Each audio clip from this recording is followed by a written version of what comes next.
नमस्कार, स्वागत आहे तुमचे आमच्या चॅनेलमध्ये। आवाज महामुंबईचा, शोध बातमीचा, कौल मनाचा।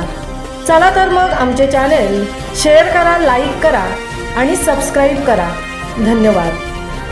पीपी खारपाटील एज्युकेशन सोसायटीच्या माध्यमातून इयत्ता 11वीच्या विद्यार्थ्यांचे केले जंगी स्वागत।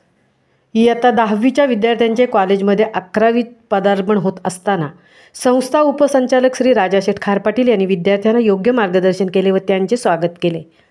सदर प्रसंगी शाळेचे प्रशासकीय अधिकारी श्री व्ही.ए. पाटील, संचालिका सौ अर्चना ठाकूर, प्राचार्य सौ सुप्रिया म्हात्रे, मुख्याध्यापिका सौ मंदा घरत, मुख्याध्यापिका सौ स्मिता मसूरकर व सर्व शिक्षकवृंद उपस्थित होते। सर्वांनी विद्यार्थ्यांना मार्गदर्शन उपदेश केले व 12वीच्या विद्यार्थ्यांनी 11वीच्या विद्यार्थ्यांचे स्वागत केले। आवाज महामुंबईचा चॅनेलसाठी मिलिंद खारपाटीलसह तृप्ती भोईर चिरनेर।